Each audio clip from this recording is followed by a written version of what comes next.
See, the most important thing is honesty. You have to be honest. Whatever you are selling right now, you have to be honest with your people, with your customers. Only then customers will come to you. Let's say I am into baking. I run a company called Doughpaze. You've already mentioned about it.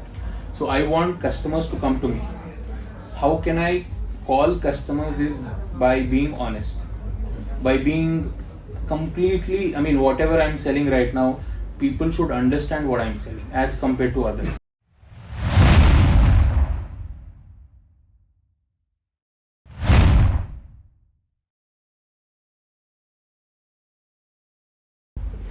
Hello everybody, welcome to Thought Pulse. I am your host Srinivas Vaidya.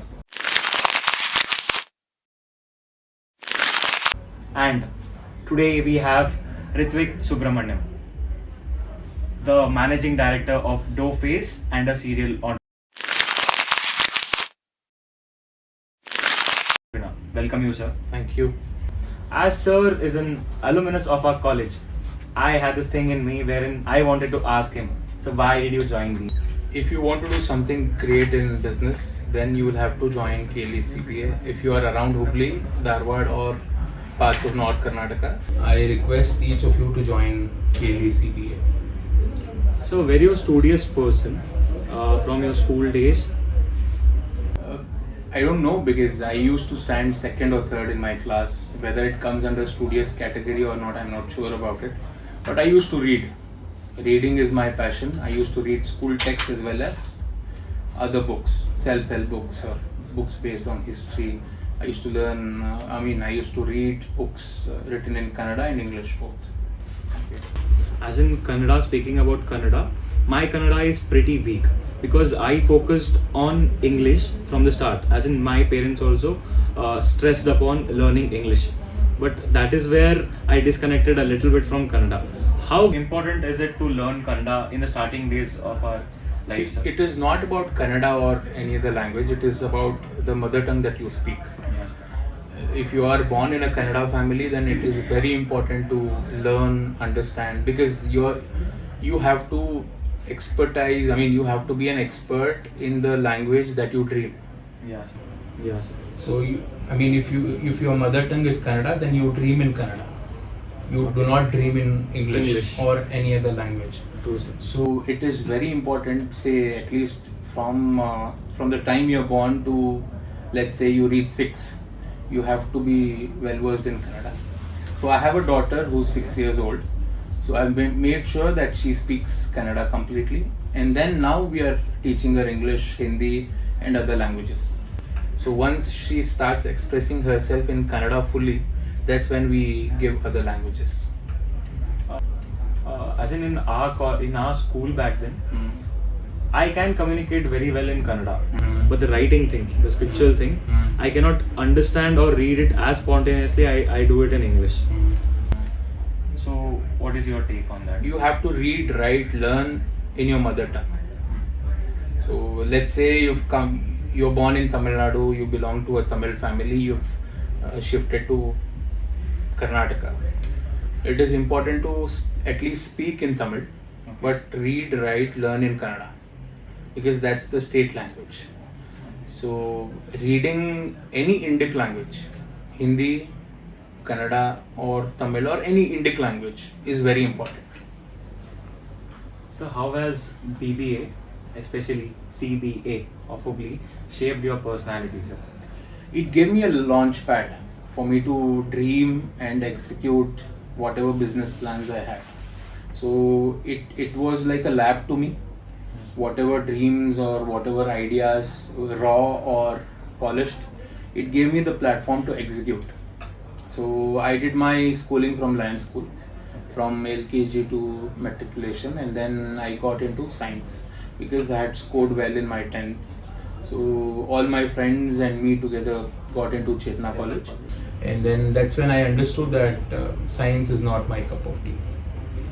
I did not want to get into CET, I didn't want to do AIEEE. So I thought business is what I want to get into, because that was the field which gave scope to creativity, which gave scope to my ideas. Whether before that, when I was in 11th or 12th, my academicians used to say, don't become creative. Newton has already discovered or invented those formulas, so you just have to apply that for your CET or for your 8th. That is when I thought, no, I want to open up my creative thoughts.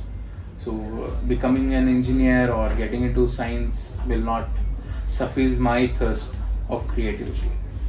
So my immediate choice was KLE CBA.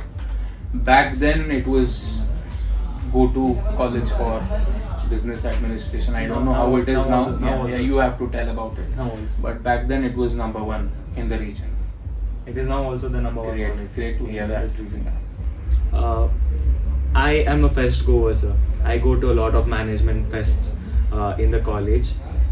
We participated in parts of Mysore, Bangalore, Belgaum, and the northern parts of Karnataka, sir. And one in Goa also, sir. We have kind of won there. What is your take on management? How do they shape you?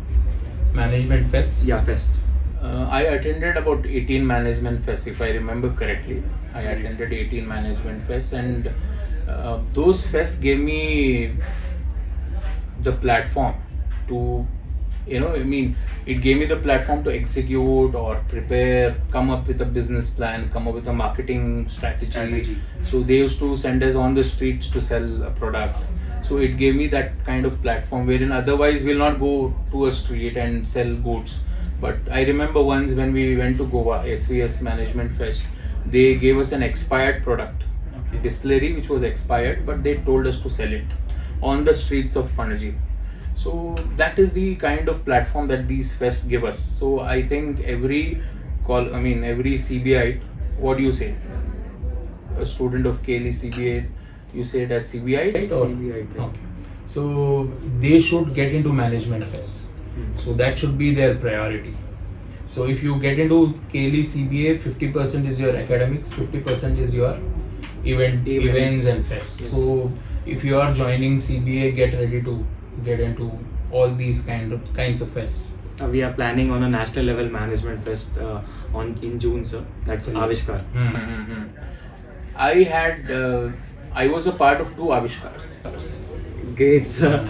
So one when I was in my first year, so we had colleges from Noida, MIT Noida had come to our fest, and then we had SDM Mangalore, SDM Mysore, SVS Goa.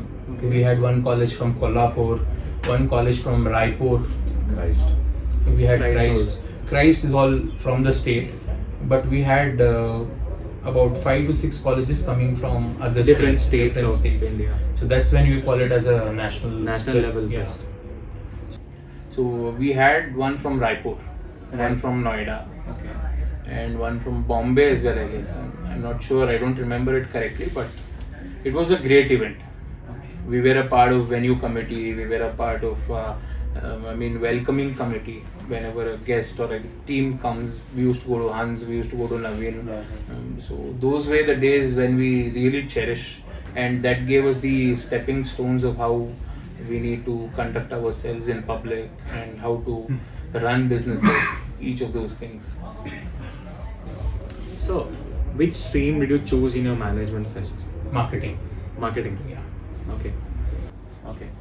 So marketing, like I said before, I'm a creative. My mind works very creatively, so I was a part of marketing. I'm not that great in finance. Back then, so I did not choose finance. I participated in 1 or 2 biz quiz, and then rest 14-15 fests I was a part of marketing team. That is what we tell as a studious person, sir. Who is studious? Right. Who likes to grab knowledge in books as well. Correct. As in you have a publication, right, sir? Yeah. I don't read books that much, sir, because I have read 2 or 3 books that are novels of Chetan Bhagat.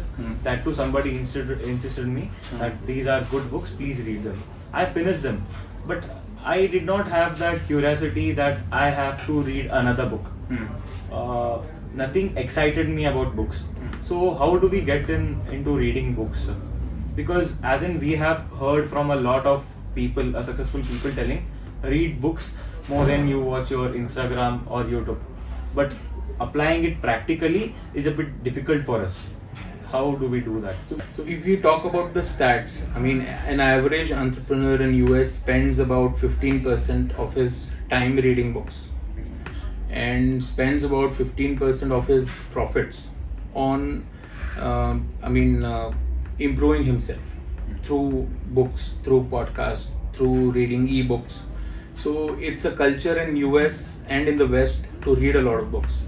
That is why we have people like Elon Musk, people like the founder of Facebook, Mark Zuckerberg, Amazon founder. Exactly. Yeah, so we have these people because they spend a lot of time reading books. So I request people who want to get into business, they will have to spend at least 10 to 15% of the time improving themselves. So that culture has to come here.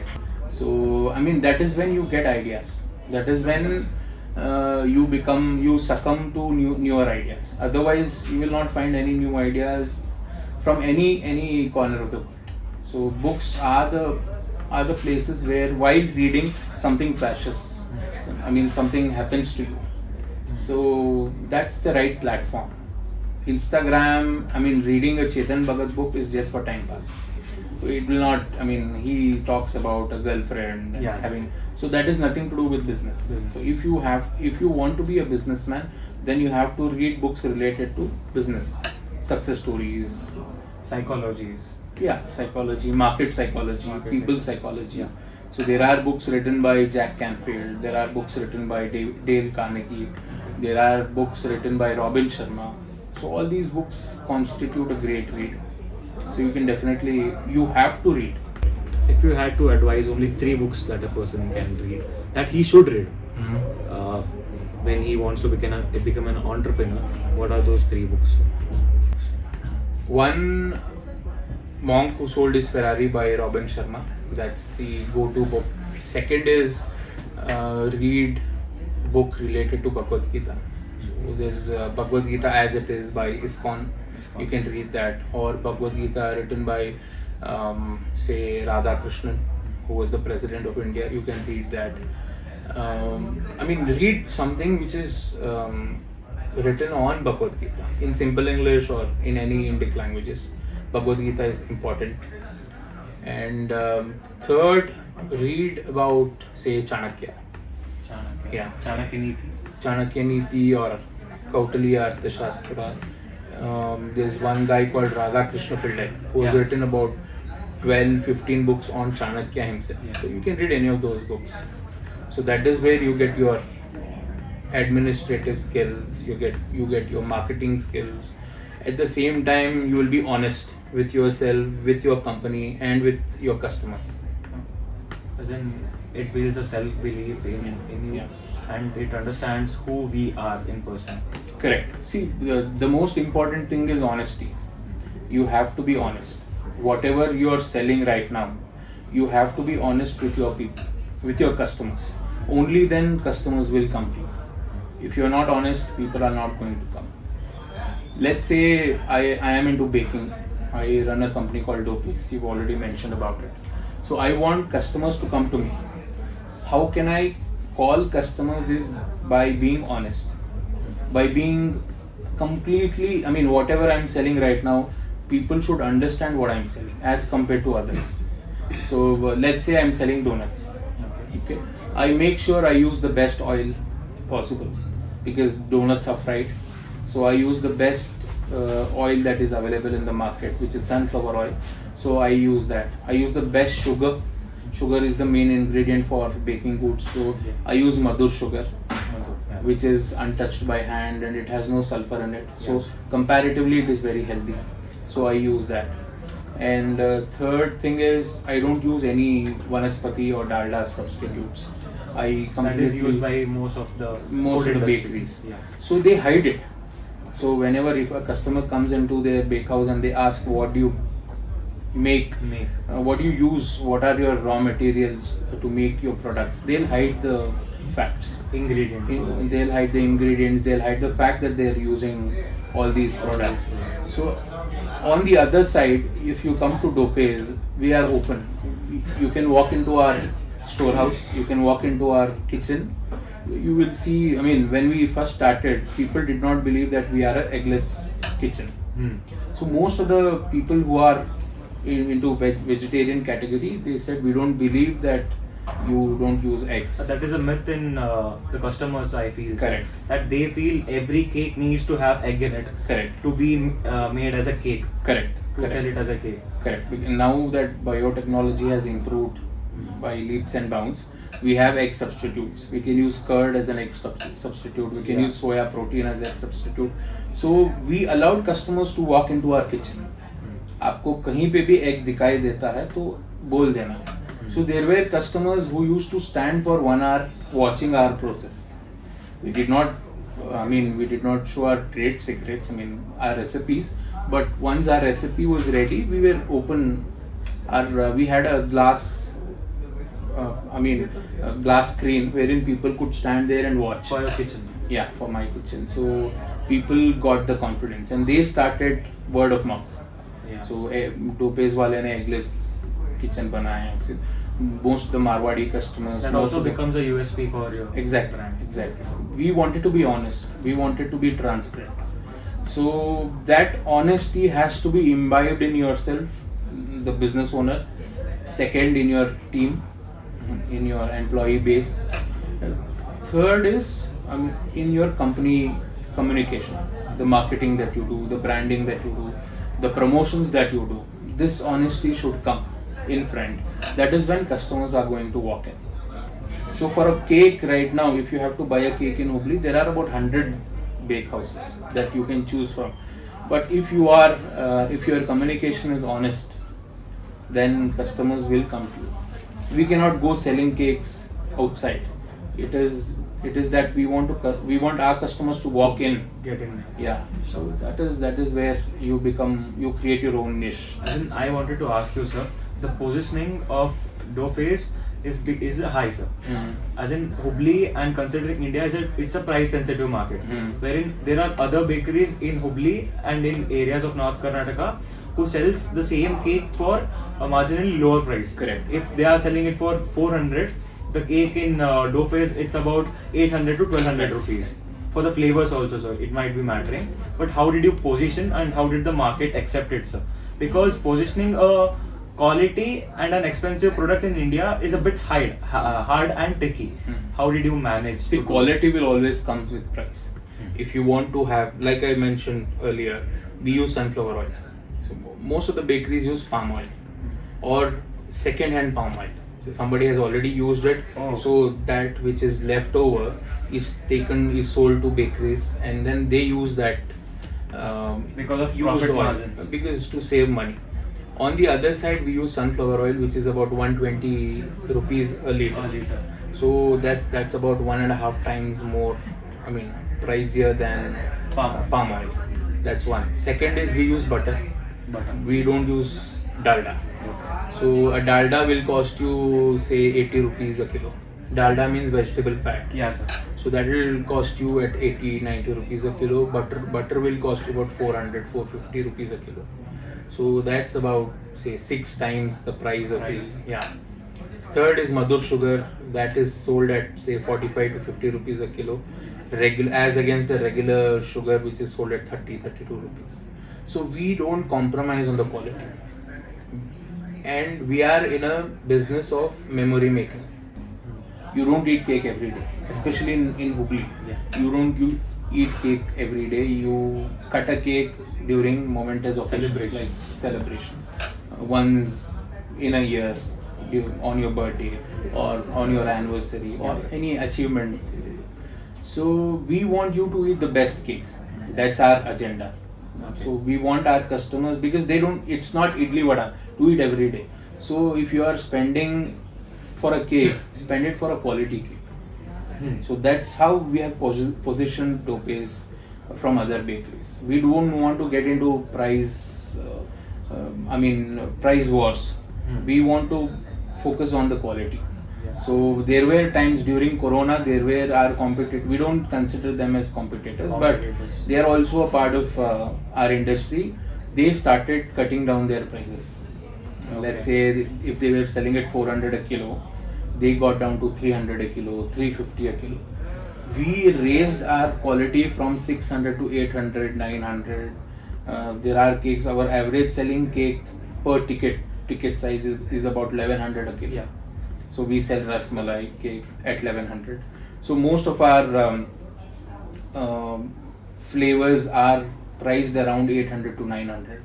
So that is where quality comes. So to give you a simple example, let's say we make a pineapple cake. So our competitor will use pineapple essence and pineapple color, lemon yellow color. True. They add lemon yellow color in the cream and on the icing, and they sell it. That will cost Just them. make it beautiful. Yeah. But there's no pineapple at all in the cake. Yeah. As against us, we use a whole 500, say 380 to 400 grams of pineapple slices in 1 kg cake. So if you cut our cake, you'll get to know there are pineapple slices into it. There's no essence, there's no color, and the quality of cream is top notch when you compare with other Brands. So that is where, if you want to eat a good cake, come to us. If you want to think about the money and the price, then we are sorry, we cannot compromise on the quality that we've already set. So our philosophy is very clear, to give quality cakes. As in for an young entrepreneur, sir, wherein he wants to position his company in a higher side. Wherein if you take an example of photography, there are photographers in Hubli, Karnataka who shoot for 40 to 60k for a wedding, and there are photographers who charge 150. Positioning for them is very a tricky thing right now in this market. How do you have to divide your business enterprise into two categories. One is product based business, second is the service based business. If you want more customers to come to you, you have to undercut your service charges. Let's say you're into photography, you don't have much of your production cost. If you want me to compare on my baking segment, I have a production cost. So it constitutes say about 50 to 60% of the end price. If I'm selling a cake, it will cost me say 400 rupees a kilo to make it, and then I'll have to add my rental expenses, my salaries, everything, and it will boil down to say 80% of the cost. Only about say 8 to 10% is my profit margin, and then I'll also bear the GST. So it'll end up I'll end up saving about 3 to 4% of the entire cost. On the other side, if you are a photographer, you have very low production cost. As in, you've already bought the camera, it is you or your team who has to go there and click those pictures. So if you are charging 40,000, probably your production cost is about 4,000 or 5,000. I advise, if you are a budding photographer, I advise you to charge say 6,000, and make sure that your services are used by a lot of customers. When they get to know the quality of your service, then you start hiking the price. So otherwise, price hikes are very much necessary in the business. Absolutely. You will have to, if you are, they'll get to know, they'll start comparing your work to some other photographer. In service industry, it is very important for customers to understand your service, experience your service. So you cannot sit here and say Taj is very costly. Go there, experience, and then you will get to know. So that is when Taj, during their off seasons, say during rainy seasons or during high summers, they cut the price. As against peak, when they charge say 20,000 rupees a room, 20,000 rupees a suite room. On other days they charge 5,000. So they make sure they call the customers, they make sure they give their service at the highest quality, and these people will come back again paying 20,000 in the season. So it is to do with their service. So you have to make sure that your services are used by most of the people, most of your target audience. For a product based company, it is very easy. They'll come and they'll try. Yeah, true. So, but service they'll have to use it. You have to make sure that you cut your price, call the customer, and then show your quality, and then you can hike the price. Once you have captured a market and you are known to a bit of people in your area, what do you do then? Should you be fixed on your prices, as in if you are having a segment, as in you are in 150k and the others are doing it in 60k, as in I asked CMD, should we cut down our prices then also, sir? So once you set your market, you need not cut down your prices until and unless you have some occasions like anniversary, it's your 10th anniversary or 5th anniversary, whatever. So otherwise, there is no point in cutting down your prices. You have to, in fact, continuously innovate and raise the price bar. Yeah. So let's say you have a 4K camera, then there's one more camera which comes, which is top-notch camera in the world from Sony or whatever. Then you can say that we were using 4K cameras, now we've moved on to HD, whatever. So that is how you can position and innovate. You have to continuously innovate. Okay. So what are your standard operating procedures in Doughpaze? How have you sketched them? We have SOPs at every point in time, Every level. So we have SOPs for our delivery boys, we have SOPs for managers, we have SOPs for kitchen staff. Even in kitchen we have bifurcated into 3-4 departments.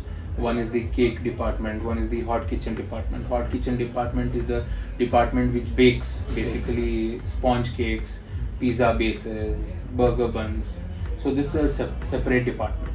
Once this is done, then the icing section, icing chefs, pastry chefs will come into the picture. They have a different SOP. Then we have on the other end, we have pizza department. So we have a different SOP for them. How important is it, sir, to sketch an SOP? It's very important. If you want to scale your business, SOP is the go-to strategy. Without SOP, you cannot scale. Do all your franchises involve SOPs, Yeah, as in same, as in the main franchisee? Exactly. SOPs have to be followed by everyone. So if he is an employee of Doughpaze, he has a set of, he has to wear a shirt. First, Doughpaze shirt has to be there. So he has to cut his nails, he has to have a haircut. All these things are, hygienic SOPs. Then we make sure they bathe every day. So for hotel industry, every day they have to take care of personal hygiene. And then managers have a separate set of SOPs. Time, they have to come at the right time. We have notifications at the moment when they open the shop. So let's say 10 o'clock is the opening time. That manager or the person concerned should go there and open the shop at 10 o'clock. So we capture the photos. In fact, the manager has to send me a photo that whether he has opened the store or not. So, and then he'll get inside and on the PC. That's when we get to know the software is up and running. So all these SOPs are followed. You have to do it when you want to scale the business. If you are a legacy run business, then SOPs are not that important. So if your goal is to have 10 stores, 20 stores, 100 stores, like as of now we have 12 stores. So SOPs are a must for us. So the quality of cake that you are eating in our Vidyanagar shop should match the quality of the cake which we are giving it in, say, Torangal or in Bagalkot or in Belgaum or in Bangalore, wherever. So the same quality has to be there. So a person who has cakes in Hubli should feel the same quality in Bangalore as well. So that is what we are working at day in, day out. Great, sir. Great to hear from our alumnus of our college. Sir, I wanted to ask you, how was your interaction with Dear Biceps? As in he being my, a role model, not a role model, but a person who I grew up seeing. As in his videos of fitness, his podcast. I have seen him from my early days of college. How was his interaction, sir? The interaction was amazing. He's a great guy, Ranveer, and I have known his team since 2 or 3 years now.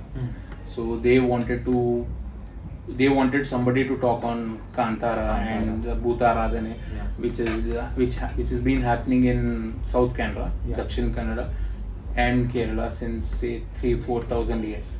So they wanted somebody to talk on the subject, And then I said, I know all these points. And then they were inspired, and they were convinced that I could come there and talk about the subject, because this is a very niche subject. Yeah.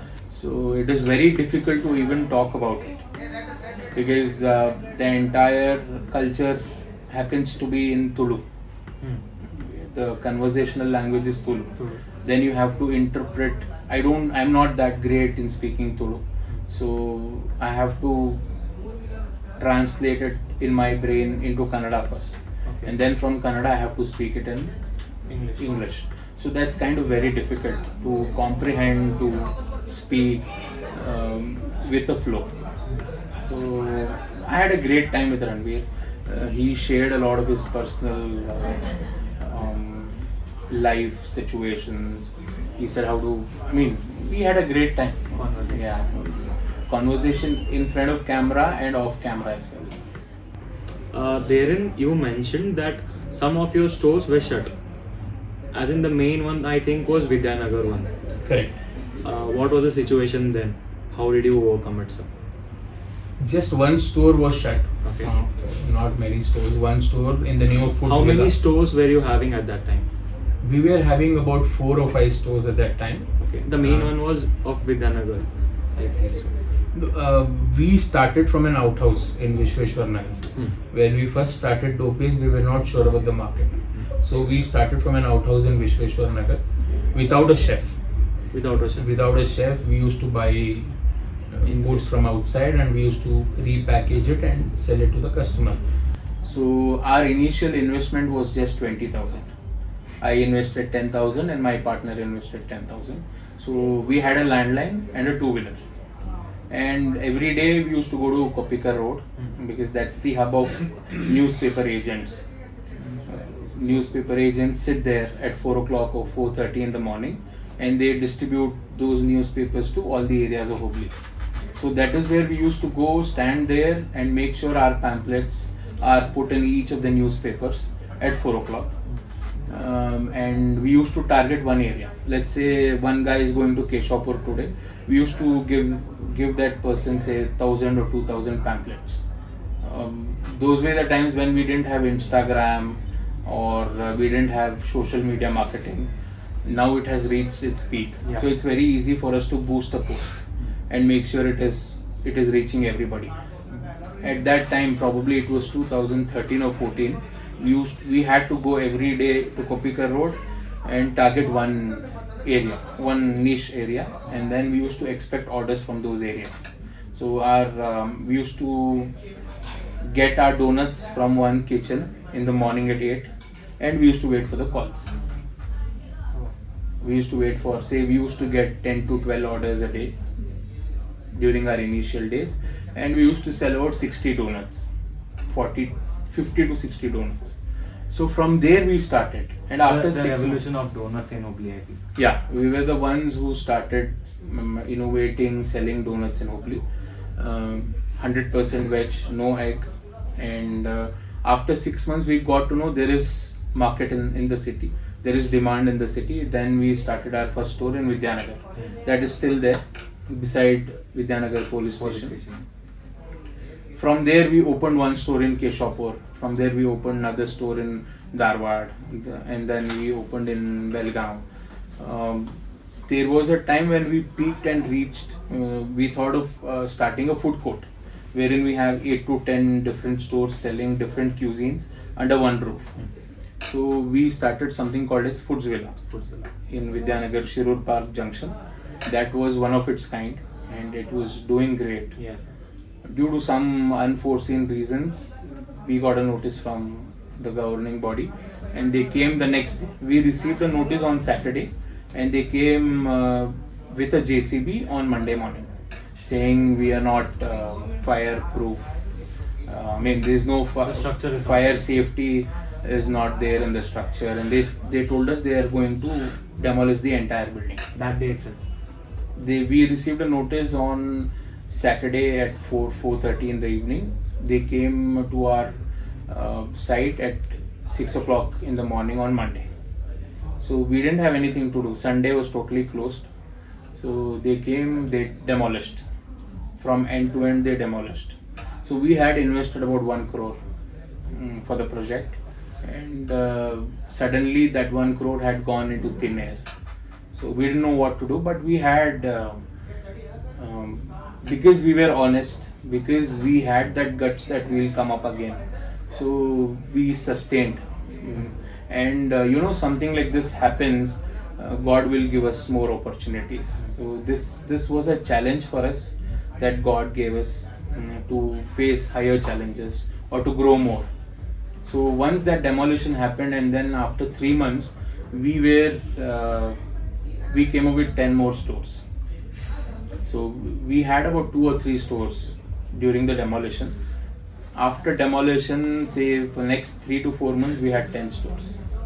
So that incident in our life changed forever. They say what happens happens for the best. Correct. So this was a great episode in our life. Even though it was, at that moment it was like a tragedy. But today, when we look back, we see it as a positive episode in our life, wherein it gave us a new push, it gave us a new kick to grow more. I think a person gets saturated once he reaches a level. Correct. He has to fall down once again to reach the next saturation point. Correct. When we came up with Foods Villa, we thought we have reached our peak. We were doing amazing. Our sales were great. So we thought, we have reached the pinnacle of our entrepreneurship. That is when we got a kick. Kuch bhi nahi hai. So, and then again we started growing back. So we opened up in Belgaum. We had great revenues like Thorangal. We have our store in Bangalore. So great newer things started happening. So we are very happy that we have learned from that episode, and we are moving on with great vigor. Okay, so I wanted to ask you, you have scored 97 percentile in GMAT. Correct. 740 was my 740 score. marks, Yeah. that is 97 percentile, I guess. How did you do it, sir? As in, it's inspiring that I am finishing my BBA this year, and most of my batchmates are, and most of them want to pursue their masters in other countries, and the only exam is GMAT. Correct. For most of the countries. There is GMAT, there's IELTS, there's TOEFL, a lot many exams back then. Yeah. In 2010. I think if you want to do an MBA in this year, 2024, 2025, I will request you to do it in India itself. Because India is the emerging market. It will be a world leader in next 5-10 years. We have about 140 crore people in the country. So it is high time that you need not waste your time going to US or UK. I was in UK.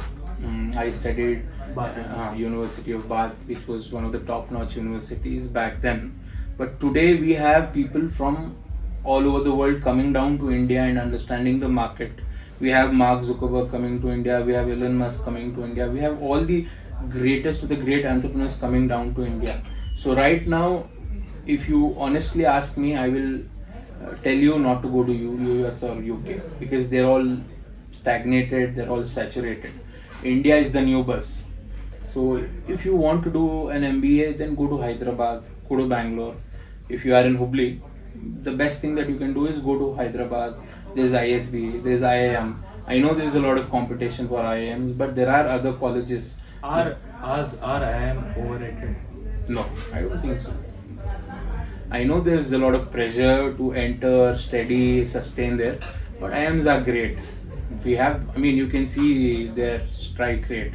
Most of the great businesses of today's times are graduates from IIMs, IITs. So that's their strike rate. So otherwise, I will honestly request you, don't go to foreign countries now. They're all saturated. So stay in India, study here.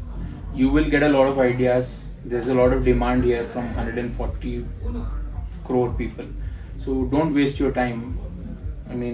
I used to work in a restaurant back then in UK. Yeah, as a server, as a captain. So now when I look back, I'll say I have wasted my 1 or 2 years in UK. I'd have done that in India itself. but there were a lot lesser avenues back then. Now you have, even the government is pro startup. You have a lot of funding that is coming from the government. So instead of wasting your time, you can have join a startup lab. There's this Pandey Foundation here. There's BVB startup Yeah. launchpad here. So a lot of avenues are in Hubli, and you have lots in Bangalore as well. So get into business or get into MBAs in India. How was your journey in England? Did you enjoy it? I enjoyed. There were a lot of people who had come from a lot of other countries. I had an Egyptian roommate. I had people from China as classmates. In my class itself, we had people from 37, 38 countries. That is the specialty of these university, I think so. Correct. Wherein you get to meet a lot of people from a lot of different backgrounds and countries. Correct. But then if you go to, let's say, I have a store in Thorangal. Every day there are people coming to Thorangal, Hospet, Hampi from about 60 countries. If you are just a balloon vendor in a Virupaksha temple in Hampi today, you will get to meet people from 60 countries. If you are a oil massager or let's say oil massager in a Goa beach, you can see them speaking in Russian, you can see them speaking in Portuguese, you can see them speaking in German. Those oil massagers who are on the Goa beaches, they speak Russian, they speak Portuguese, because they interact with people from all other countries. Yeah, that's cool. Yeah. So if you want people from 30-40 countries to interact with, you can open up a shack in Goa. So people are looking, what I mean to say is people are coming down to India. So you need not waste your precious 2 years just to meet those foreign individuals going to UK. Spending a bomb, say I had spent about 30 lakhs back then. It took me 3-4 Back years then. to, back then. I think it is 50-60 lakhs now. It will take another 2 years for you to pay it back to the bank. So don't waste that. You can invest 50 lakhs in opening a company, new company, and So start my a next business. question was that. Yeah. Is it good working in your own firm or a firm that you will build now or studying MBA? Because I guess you will learn more from a startup that will start now than studying MBA. At the end of the day, it is what you intend to do. If you want to start a company which is into finances, it is very important for you to learn those nuances of how a finance company runs. So that is when you learn it in an MBA school. That is when you have a faculty to advise you. There's a guru in place. But otherwise, if you open up a startup, you will have to do all by yourself, until unless you have a family member or a friend or a cousin who can guide you. Again, it's a bit riskier. It is also important to take risks, because when we started Doughpaze, we didn't know ABCs of baking. We just got into it. Was it after you came back from UK, sir? Yeah. I started it when I came back from UK. I came back from UK in 2013, and in next 6 months I started Doughpaze. You didn't work anywhere until then? No. I used to work in Accenture. That was before going to UK, before doing my MBA. It was a must to have work experience. So I had my work experience at Accenture as a consultant. So soon after my BBA, I joined Accenture. You got placed with college? No. Outside.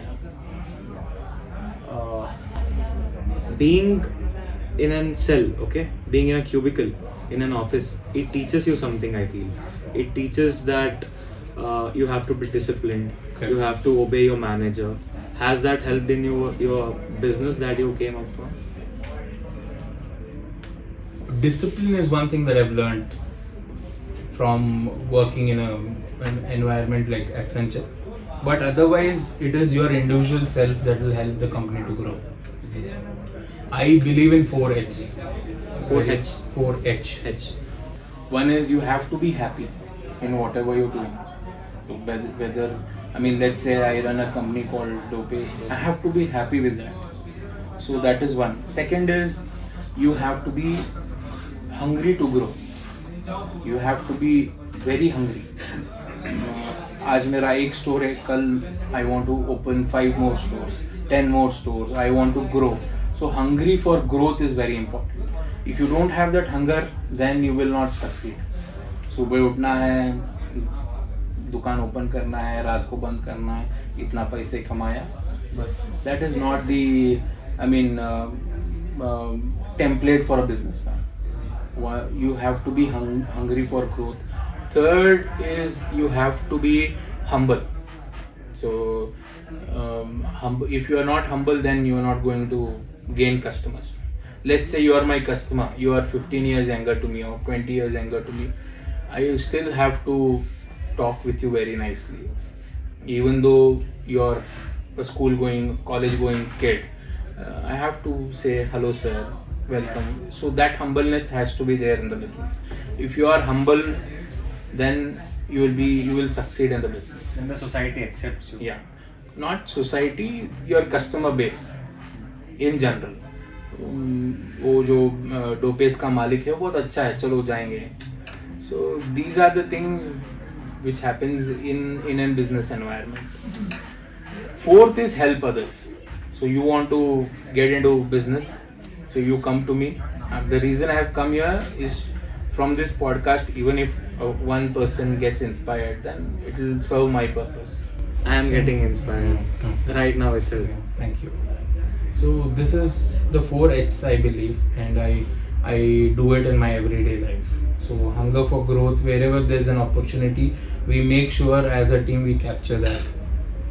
So we remain humble in spite of when we were a small startup from an outhouse, the same attitude is still carried even though we have 12-13 outlets.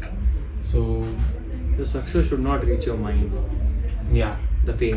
Correct. Yeah. So, and then what I would like to tell the budding entrepreneurs is fail fast. And fail forward. If you fail, like from my personal experience, we failed very quickly. We got hit. The demolition episode got hit us very quickly.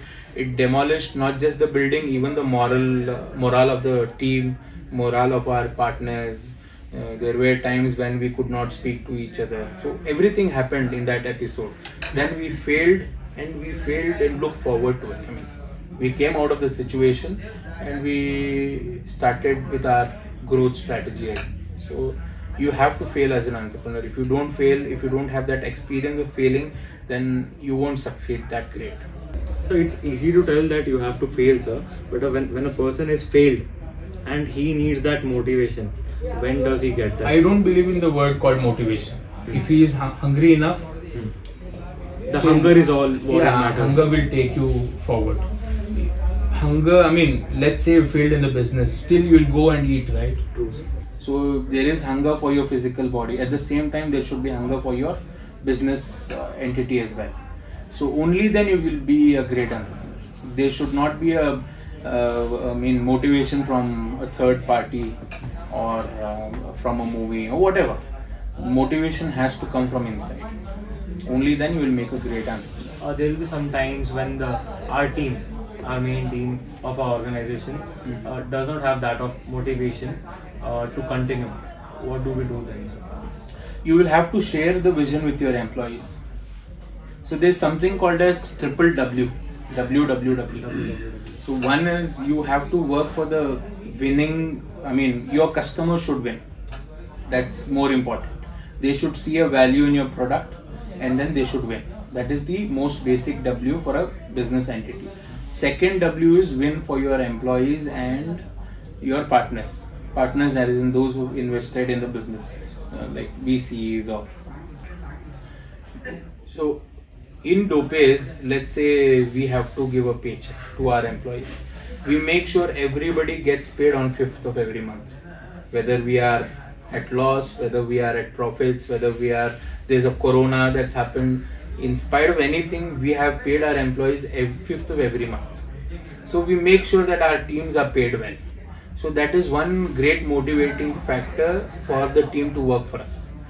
As let's say during corona times, there were companies which gave pink slips. There were companies which did not pay employees. They paid 50% of the salary. They paid 20% of the salary. I think even during Corona, both the phases, we paid 100% to our employees. We did not say धंधा नहीं हो रहा है so आज आपको payment नहीं मिलेगा. No. All the employees that worked for us got paid 100%. As against, I mean, they will be speaking with their friends who are working in some other factories. They got to hear that 50% cut हो गया मेरा salary. So they said हमारा owners जो है, they are great because they gave us 100% of our salaries. So this is how you can motivate the team, boost the team, make sure they'll be 100% sure that be whatever our owners, our proprietors will pay us. So that is one great confidence that our team had. So when we first started, we didn't have a chef. So and then we got one chef, and then we had two more chefs. Today we have our the employee base runs in 3 digits. So that is more than 100. So this is how a win for our employees is a must. It should be a win-win situation. Yeah, there were times when we don't take money for ourselves, but we pay our employees. That happens most of the times. Third is win for you. So the first is win for your customer. Only when your customer wins, then you will make money. Second is win for your team, employees. Only when they are happy, then you can run your company. Third is win for yourself. So if an entrepreneur believes in these 3 W's, then his business entity will be successful. If there is a position empty in your organization, and if you are hiring somebody, what qualities do you look for him, either than the requirements that is needed for the post? See, I'm in a food industry wherein we don't look for, he has to be a skilled chef. That's the most important thing. If I'm hiring him for a position of an icing chef, a pastry chef, then he has to know the basics of how to make a cake, how to make designs. And then that is all screened by my head chef who's heading my cake department. So that is what happens. He has to be skilled. It is not, only 10% of our employee base are into corporate environment. Let's say a manager who's working for a store. We look for all kinds of, communicative skills, language. He has to know the local language. He has to speak in Hindi. He has to speak in English. All these constitutes a prospective employee. But otherwise, 90% of our employee base are chefs who are working back end. We don't care whether he knows Kannada, we don't care whether he knows English, we don't care whether he speaks at all or not. Because we want him to make the best cake, we want him to make the best pizzas. If they are not trained enough, we make sure we spend our most of the time training them to make the best in the market. Will I be hired in Doughpaze? Yeah, obviously he will be hired to manage a store probably, or to manage all the stores put together. You're always welcome to join our team. Thank you, sir. Thank you. Is all the franchisees, as you told, you have 12 stores. Is it franchisee operated or company operated? We have 2 or 3 franchisees as of now. The rest 9-10 outlets are managed by us completely. By the company. CO is the model that we do. Company owned, company operated. Yeah. Are you open for having more franchisees? Giving out Going forward, we want to continue the model of CO because most of the times our franchisees don't share the vision that we have. Like I said, hungry for growth. Let's say they are doing 20,000 a day, 6 lakhs a month. They're happy with that. But we are not happy with, say, 6 lakhs a month. We want him to do 10 lakhs a month. We want him to do 15 lakhs a month. We want him to continuously improve. But there are times when they get saturated. They get comfortable with what they are doing. So that is when there will be a friction between the managing company and the franchisee.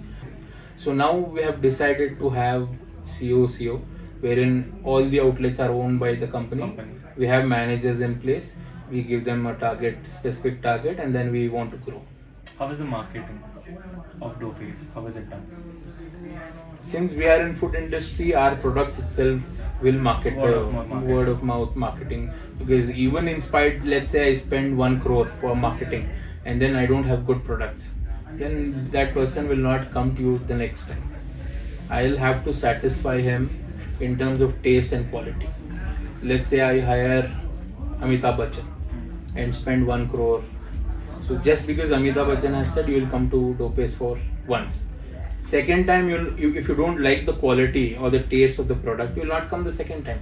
In spite of me spending 1 crore for Amitabh Bachchan, it will not hamper your thought process. So in food industry, your product itself is the king. Every single time you have to give the same quality, same taste, or better than that. So about 10 years back when we were making cakes, and now when you compare that with today, we have grown by leaps and bounds in terms of quality. We are continuously innovating. We have enhanced the taste. We have bettered the quality.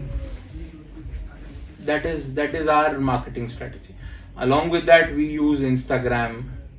Along with that, we use Facebook. Along with that, we send WhatsApp messages.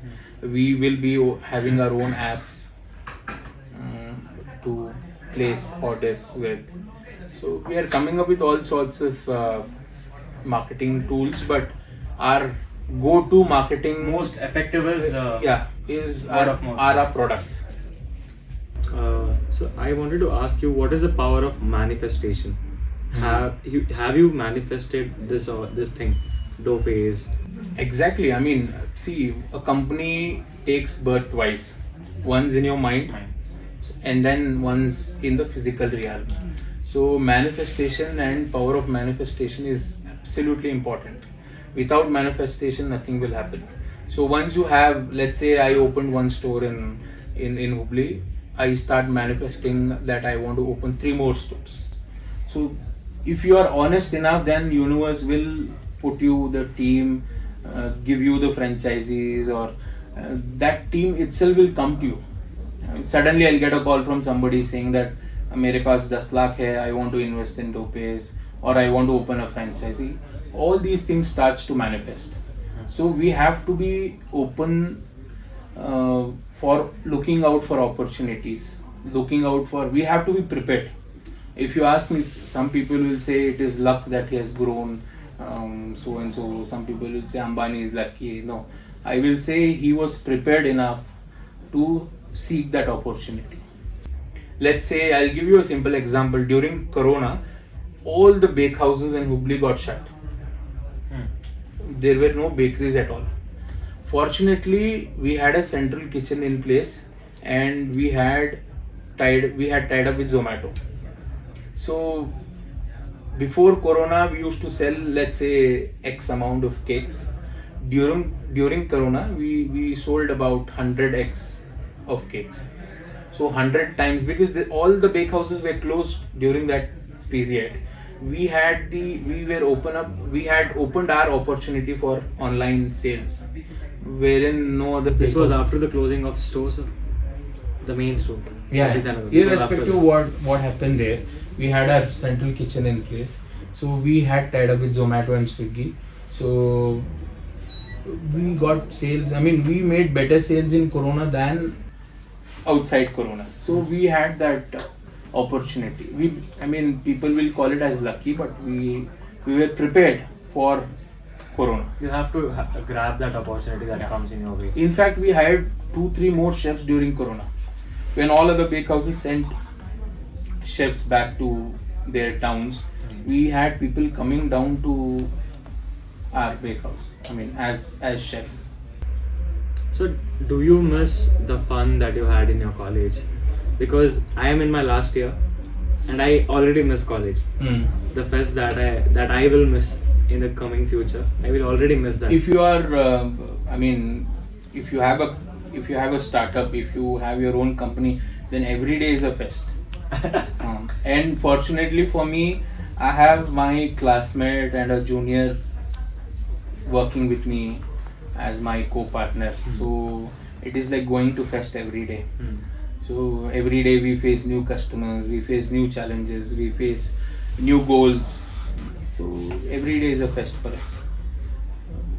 And we have fun.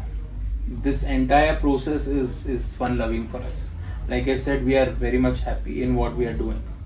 The journey should be fun more than the destination. Correct. So we being from KLE CBA are really proud of you. Thank you. As in Thank you you being so our much. alumnus.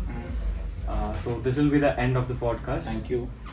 We hope sure that we will host you some other time. Looking forward. Yeah, sir.